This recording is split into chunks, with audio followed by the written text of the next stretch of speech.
Watch your step and use the handrails where provided.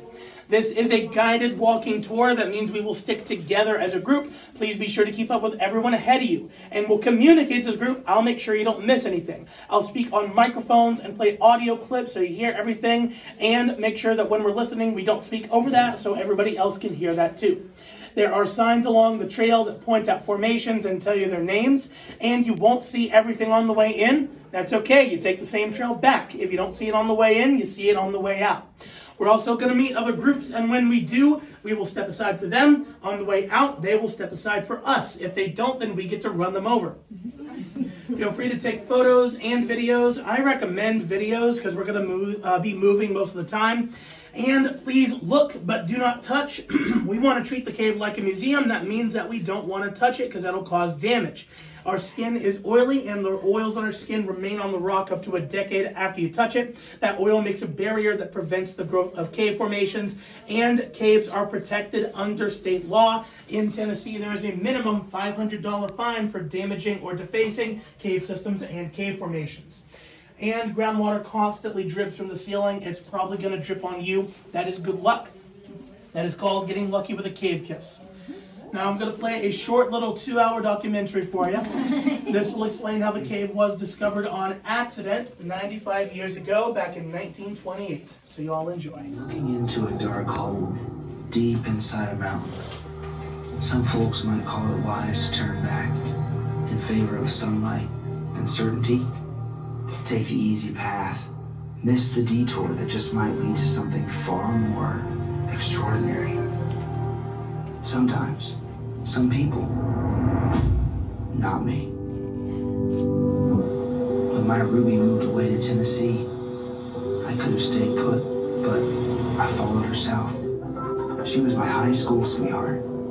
Usually, those things don't work out, but she's my wife now. So yes, that was the right call. Ruby and I have seen just about everything together. We come around a bend and see a new adventure. She takes my hand and off we go. Now, the minute I heard the historic tales of Lookout Mountain Cave, I felt that first pull. The mountain calling me in. I wanted everyone to see this underground cathedral, but the entrance was sealed. The railroad needed that passage for their line. Time to give up the dream, right? No, sir. I started planning. It took near a decade. Investors took a chance on us, and we bought the land above the cave. The autumn leaves were falling as we started drilling in 1928. We were on our way, opening a new entrance into the cave. The crew worked round the clock, cutting a shaft for an elevator. That's right, an elevator.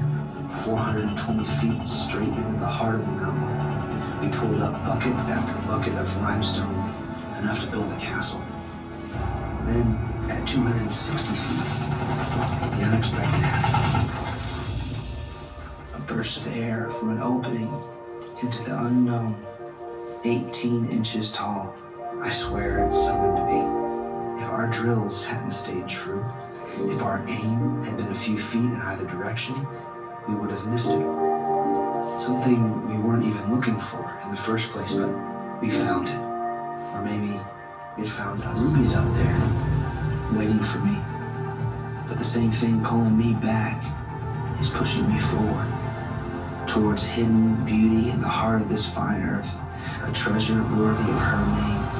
I know we're down deep, farther down than we ever expected to go. I imagined all the people that might come after us to this place, to see something they've never seen before, something they'll never see if we turn back now.